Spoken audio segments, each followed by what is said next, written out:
जैन साथियों, आप सभी का स्वागत है आपके अपने चैनल राजू सोल्यूशन में। आज यहाँ पे हम लेकर के आए हैं बिहार डीएलएड एंट्रेंस एग्जाम 2025 के लिए मैथ, जो आपको इस वीडियो में हम देखेंगे। ठीक है, कि क्वेश्चन किस लेवल के क्वेश्चन पूछे जाएंगे, तो आज हम वही सोल्व करने वाले हैं। तो चलिए आप बने रहेंगे वीडियो में, ताकि आपको अनुभव हो जाए कि कैसे क्वेश्चन पूछे जाते हैं और कहाँ से हमको तैयारी करनी है, सारी चीज़ें बताएंगे। पहले कुछ क्वेश्चन को हम सोल्व करते हैं। तो देखिए, क्वेश्चन आपको नजर आ रहा होगा। ठीक है, ये क्वेश्चन पूछा गया है सभी, और ऐसे ही क्वेश्चन देखने को मिलेंगे। तो क्वेश्चन है हमारे पास, क्या दिया हुआ है? इक्यावन दशमलव सैकड़ा हजार 10,000 लाख 1,35,200 रुपये के लाभ को 4:3:6 के अनुपात में 3 हिस्सेदार आशय, भैरव और चेतन के में बांटा जाता है। ठीक है, बांटा जाना है। तो चेतन को कितने रुपए प्राप्त हुआ है? तो अनुपात समानुपात से क्वेश्चन आपको यहाँ से देखने को मिल रहा होगा। तो इसकी बनाने के लिए एकदम शॉर्ट ट्रिक है। ठीक है, शॉर्ट ट्रिक क्या दिया गया है, ध्यान समझना होगा, क्योंकि विशेष चर्चा अगर हम करेंगे तो बाकी क्वेश्चन हम क्लियर ही नहीं कर पाएंगे। ताकि मेरे पास डिजिटल बोर्ड नहीं तो हम आपको बहुत ही अच्छे ढंग से पढ़ा देते। कम समय मिल पाता है, फिर भी हम कोशिश करते हैं आप लोग जीके जैसे लाने का। मैथ बहुत कम ही हो पाता है संडे, इसलिए क्लास आप लोग बीच में हम लाने का एक प्रयास कर रहे हैं।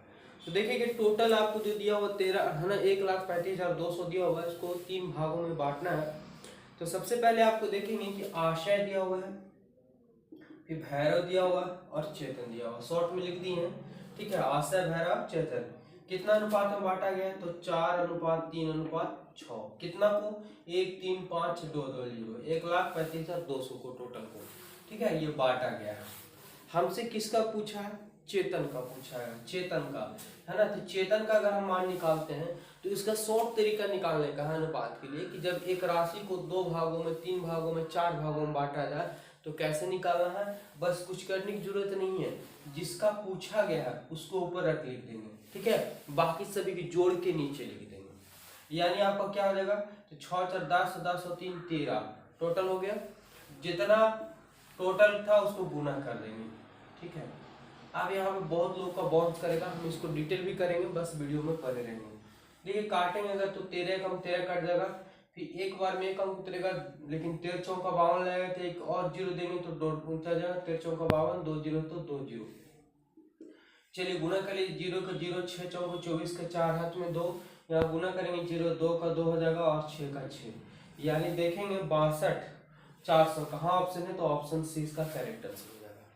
अब कहेंगे सर इसका मेथड थोड़ा बताएं, तो ध्यान देंगे कि सबसे पहले आपको टोटल कितना है? 1,35,200 है। 3 भागों में क्या करना है? बांटना है, यानी तीनों को मिला देंगे तो कुल इतना पैसा हो जाएगा। तो चलिए यहाँ पे 4x प्लस 3x और प्लस क्या 6x, यानी x अनुपात में x लगा दिए, कोई दिक्कत नहीं, x कट भी सक जाएगा। ठीक है, टोटल कितना है? 1 3 5 2 डबल 0, 6 4 10 और 10 और 3 13x हो जाएगा हमारे पास। 3 5 2 डबल 0, x निकालेंगे हमारे पास 3 5 2 डबल 0 है, बटा में 13 भागा देंगे, वही आएगा, एक आएगा, फिर 0 4 डबल 0। x का मान हमारे पास इतना हो गया। हमसे किसका पूछा था? हमको चेतना का पूछा था। ठीक है, चेतन का। तो चेतन का कितना दिया हुआ? 6। तो 6 हम क्या लगा देंगे? 6x, यानी 6x का मान इतना, तो 6 इसका, तो 6 गुने x कर देंगे, इतना कर देंगे, आपके पास वही आंसर आ जाएगा। ठीक है, तो बिल्कुल आप समझ सकते हैं। आगे बढ़ते हैं, उम्मीद कर रहे हैं कि सवाल आपको समझ में आ गया होगा। और अगला क्वेश्चन चलते हैं, वीडियो में आप लोग बने रहेंगे, बेहतर ढंग से क्लियर करेंगे।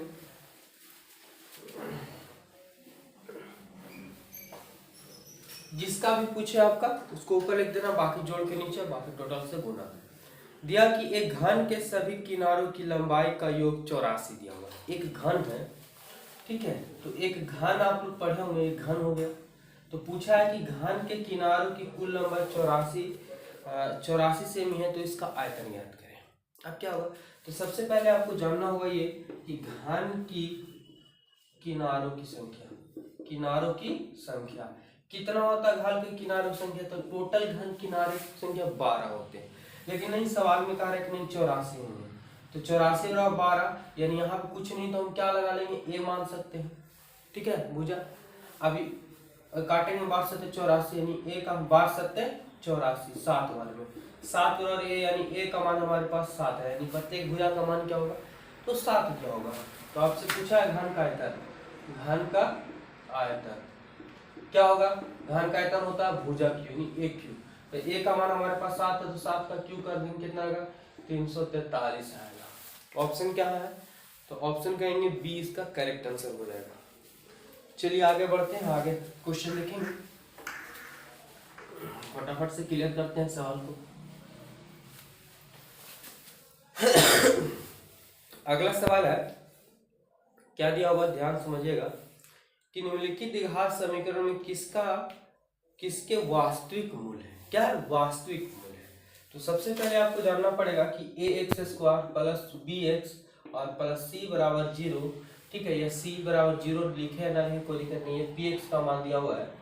हमें इस शर्त में आप 10 क्लास के बुक पढ़ेंगे तो आपको 20 क्वेश्चन ऐसे मिलेंगे, ठीक है, 25 में से 20 क्वेश्चन आपको सिर्फ 10 क्लास के बुक से मिलेगा। तो आपको तैयारी करना 10 क्लास का मैथ्स से रिलेटिव ज़्यादा करके। कॉम्पिटिटिव क्वेश्चन से आपको 2-4 ही देखने को मिलेंगे, जो आपको लाभ हानि हो जाएगा, परसेंट हो जाएगा, एक आध क्वेश्चन है ना अदर से हो जाएगा। तो देखिए इसमें हम बात करें कि d बराबर b² माइनस 4ac होता है मूल ज्ञात करने के लिए। इसमें भी शर्त है कि d का मान अगर बराबर d का मान हल करने के बाद 0 आता है तो मूल क्या हो जाता है? मूल वास्तविक, ठीक है, और क्या होता है? बराबर होता है। अगर d का मान निकालने के बाद कोई माइनस में संख्या आ जाता है, मान लो कि कोई संख्या a आ गया माइनस में, तो क्या हो जाता है? मूल वास्तविक, ठीक है, नहीं। आगे बढ़ते हैं, d बराबर मान लेते कि कोई संख्या प्लस में आ जाता है तो क्या होता है? मूल वास्तविक है। तो आपको यहाँ पे क्या क्वेश्चन में पूछ दिया गया है कि मूल वास्तविक किसका है? आपको d का जो मान आना चाहिए कोई प्लस में आना चाहिए। अब चलिए इसको सोल्व करते हैं, इससे रिलेटेड आपको क्वेश्चन आएगा तो पक्का बन जाएगा। क्वेश्चन हमारे पास पहला मिलाते हैं कि 4x² माइनस 3x प्लस 6 बराबर 0 दिया हुआ है। अब यहाँ पे हम क्या करेंगे? तो सबसे पहले कि a का मान, ये b का मान, ये c का मान हो गया, डायरेक्ट बना रहे हैं। d बराबर क्या होता है? b² माइनस 4ac, क्योंकि ऑप्शन से पता करना पड़ेगा। b का मान यहाँ पे 3 है तो 3 का स्क्वायर, लेकिन माइनस है तो माइनस लगाना पड़ेगा। 4 a का मान हमारे पास 4 है और c का मान 6 है। 3 का स्क्वायर 9 हो जाएगा, माइनस देखिए 6 चौक ये आपका ज्यादा हो जाएगा, 4 चौक 16, 96 हो जाएगा, यानी ये माइनस में आएगा, ठीक है। तो माइनस में आएगा, 16 में से 9 हो जाएगा तो 5 हो जाएगा, यार 85, ये क्या हो जाएगा हमारे पास?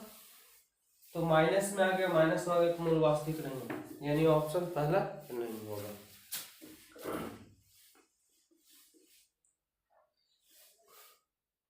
16 में से 9 हो जाएगा 7, ठीक है।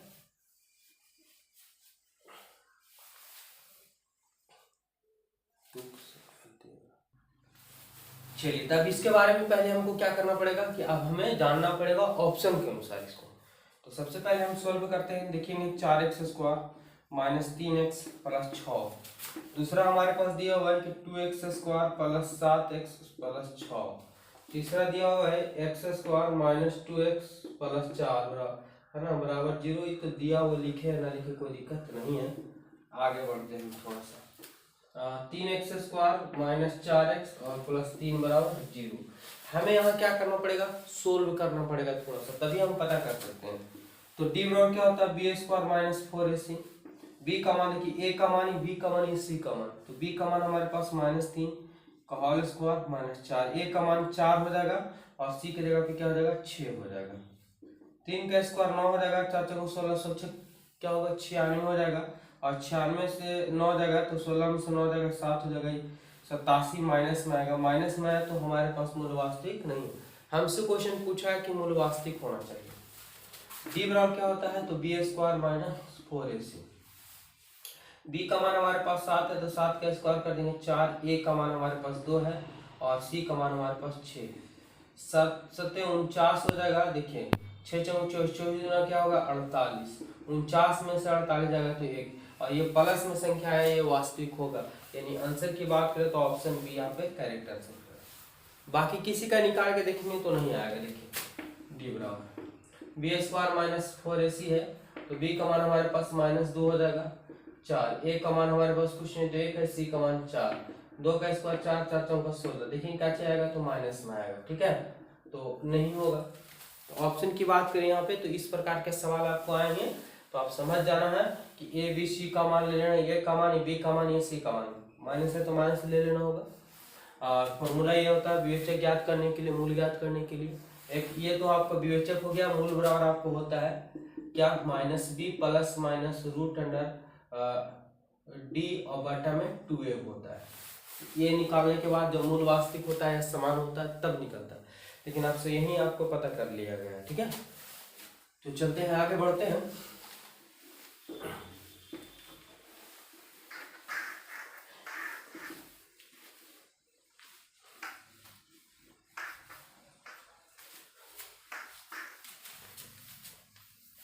अगले सवाल में हमारे पास दिया हुआ है क्या कि 9x माइनस 6 और 3 माइनस एक्स बराबर 12, तो x का मान क्या होगा। बहुत ही सिंपल है, ध्यान समझिएगा। क्या करना है कि 9x हो जाएगा, यहाँ से गुना करेंगे तो 6 3 18, माइनस माइनस प्लस हो जाएगा, क्योंकि ब्रैकेट मतलब गुना होता है, 6x हो जाएगा बराबर 12। 9 6 क्या होगा 15, ठीक है, 12 का 12 माइनस इधर जाएगा तो प्लस में हो जाएगा 18, 15x हो जाएगा यहाँ, क्योंकि x है, 9 6 15x। अब जोड़ते हैं तो 8 और 2 10 के 0 1 2 3 15 दूना 30, यानी इसका मान हमारे पास 2 हो जाएगा। इसमें तो कोई लॉजिक ही नहीं था, बहुत ही सिंपल था। इसको बोलते हैं, है ना, एक रैखिक समीकरण, जो x का केवल मान, एक का ही मान निकलेगा। आगे चलते हैं। x माइनस 2y बराबर 2, और फिर यह हो कि 3x प्लस वाई बराबर 20। तो x और y का मान पूछा गया है, समीकरण दिया हुआ है, बिल्कुल सबको आता होगा समीकरण 2। देखिए यहाँ x नहीं कट रहा है या y नहीं कट रहा, क्या करेंगे, केवल इसमें 2 से गुना कर देंगे। 2 से गुना करेंगे तो 2 3 6x हो जाएगा, और 2 गुना y करेंगे तो 2y, और क्या हो जाएगा, तो 20 गुना 40। किसी एक में भी गुना कर सकते, कोई दिक्कत नहीं है, क्योंकि गुना आगे भी होता है पीछे, यानी समान ही रहते हैं। इसका वैल्यू खत्म कर लेते हैं, इसका क्लियर कर लेते हैं। देखिए माइनस में प्लस में कट गया, 6 में क्या हुआ 7x, क्योंकि इसका वैल्यू अब नहीं रह गया, क्योंकि यहाँ गुना करके हम यहाँ लेके चला। अब देखेंगे तो अब 40 और 2 क्या हुआ 42, 6 7 42, इसका मान 6।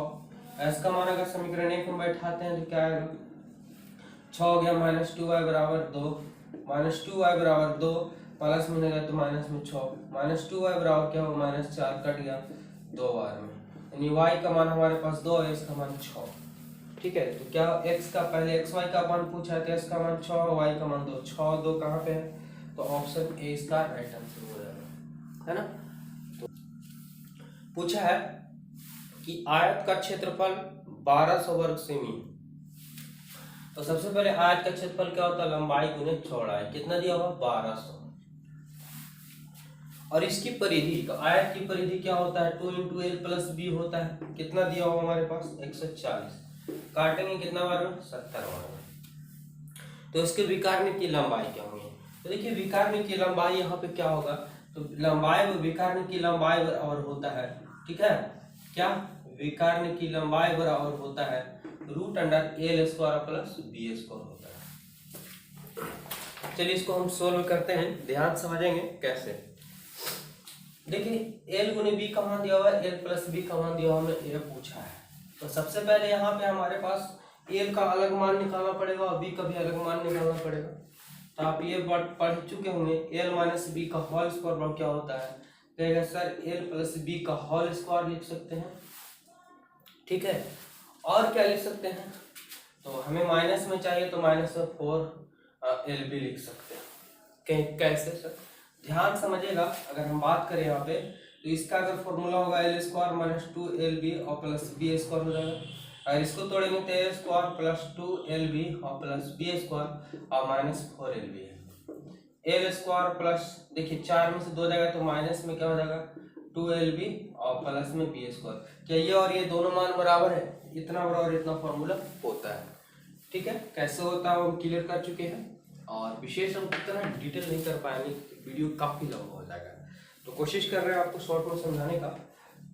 देखिए l + b का मान दिया हुआ है 1200, इसका होल स्क्वायर हो जाएगा -4 गुने lb का मान हमारे पास, सॉरी l + b का जो मान दिया हुआ है, देखेंगे l + b का मान यहाँ पता है 70, तो 70 का स्क्वायर हो जाएगा -4 गुने lb का मान हमारे पास 1200, 7 7 49, 2 जीरो लग जाएगा, बच्चों 48, 2 जीरो, 49 में से 48 जाएगा, क्या बचेगा 100 बचेगा।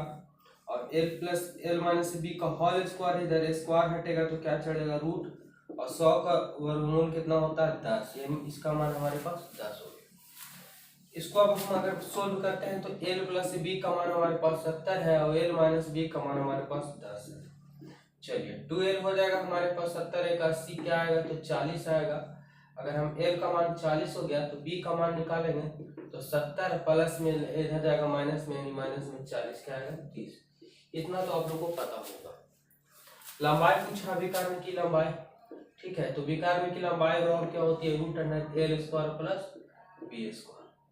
एल का मान अगर बात करें तो एल का मान 40 है तो 40 का स्क्वायर हो जाएगा, बी का मान 30 है तो 30 का स्क्वायर, 40 का स्क्वायर 4 चौका 1600, 9 का स्क्वायर 30 का स्क्वायर 900, 2500 हो जाएगा। और 2500 को देखिए 25 का वर्ग 5 और 2 जीरो को मतलब एगो 50 है। राइट आंसर की बात करें तो देखिए कहाँ पे ऑप्शन दिया हुआ था रूट अंडर 50, सॉरी 50 के बाद, तो ऑप्शन की बात करें तो ऑप्शन जो है ए यहाँ पे राइट आंसर हो जाएगा। ठीक है, उम्मीद करें समझ में आ रहा होगा आप लोग को। आगे बढ़ते हैं। देखिए मात्र 3-4 क्वेश्चन में जो है 15 मिनट का वीडियो हो गया, ना लंबा हो जाता है ना, समझ में नहीं आता।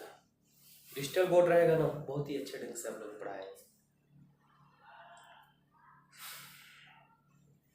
अगला सवाल हमारे पास है क्या कि एक दुकानदार को 20 स्क्रैचेस जूते बेचने पर कितना, एक दुकानदार को 22 स्क्रैचेस जूते बेचने पर 6 स्क्रैचेस जूते की बिक्री के बराबर लाभ हो जाता है। लाभ कितना हो जाता है तो 6 स्क्रैचेस जूते बेचने के बराबर लाभ हो जाता है, तो उसका लाभ प्रतिशत पूछा है। बड़ा सिंपल है, ध्यान समझेगा क्या होगा।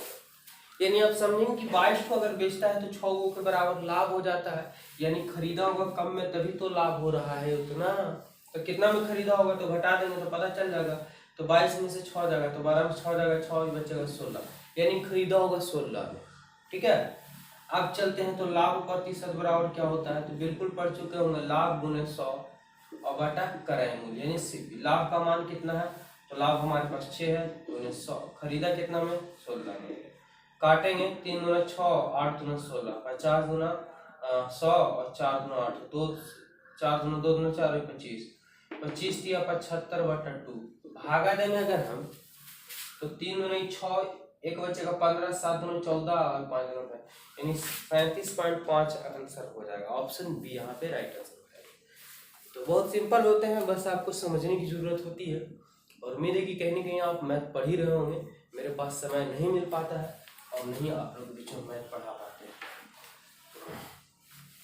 चलिए आगे देखते हैं, और इसे विशेष क्या बोल सकते हैं, आगे देखेंगे।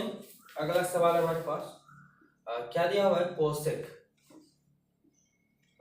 कोसेक 45 माइनस साइन 30 बराबर x, तो x का मान क्या होगा। बहुत सिंपल है, ये 10th क्लास का मैथ है आपके पास। कोसेक 45 का मान होता है क्या, √2, साइन 30 का मान होता है 1/2। चलते हैं यहाँ पे क्या करते हैं आप, तो एलसीएम लेते हैं, तो 2 x भागा देंगे 2 बार में 2 गुना √2 करेंगे, 2 माइनस √2 और y में 1 हो जाएगा। यानी आपके आंसर की बात करें तो यही इसका करेक्ट आंसर हो जाएगा। कहाँ पे ऑप्शन है देखेंगे, तो 2 √2 माइनस 1 बटा 2, ऑप्शन यहाँ पे डी करेक्ट आंसर हो जाएगा। बहुत सिंपल था, कुछ करने की जरूरत नहीं था, बस मान रख देना था। तो त्रिकोणमिति से आपको 3 से 4 क्वेश्चन देखने को मिल जाएंगे। तो आपको मेरे उम्मीद से अगर आप 10th क्लास का मैथ पढ़ते हैं ना, आपके लिए बहुत ज्यादा फायदा करेगा। अगला 12, 15 और 45 का महत्तम संवर्तक मसा पूछा गया है। तो देखिए मसा ज्ञात करने के लिए 2 मान को तो आप पढ़ चुके होंगे, लेकिन यहाँ पे ट्रिपल मान रहे हैं, 4 मान रहे हैं, तो कैसे ज्ञात करेंगे। सिंपल तरीका मसा ज्ञात करने का समझेंगे। सबसे पहले इसको अभाज्य में तोड़ा जाता है। 2 से तोड़ेंगे 6, 2 से तोड़ेंगे 3, ये 3 हो जाएगा, 2 दूना 4, 4 3 12, 15 को तोड़ेंगे 3 गुणे 5 हो जाएगा, 45 को तोड़ेंगे तो 3 से कटेगा 15, 3 बचे 15, 3 3 9 9 बचे 45। ध्यान समझेंगे, किसी भी संख्या को अगर आपको मसा पूछ देगा 3 अंक हो 4 अंक हो तो आसानी से ज्ञात करने का एक ट्रिक है। क्या, सबसे पहले आवाज में मुंह तोड़ देंगे। मसा पहले कहते हैं किसे, तो मसा वही संख्या होती है जो सभी में कॉमन होती है, जो सभी से कटती है, या सभी में कॉमन होती है। तो देखिए यहाँ 2 है लेकिन इसमें 2 नहीं है, इसमें 5 है लेकिन इसमें 5 है लेकिन इसमें 5 नहीं है, इसमें 3 है इसमें 3 है इसमें 3 है, यानी 3 सभी में मिल रहा, तो 3 ही क्या हो जाएगा, कॉमन हो जाएगा। तीनों को मतलब एक ही लिखा जाएगा, ठीक है। तो मसा क्या हो जाएगा, 3 हो जाएगा। अगर यहाँ पे इसमें भी 2 इसमें 2 इसमें 2 मिलता तो गुना में 2 कर देते, 6 हो जाता, ठीक है।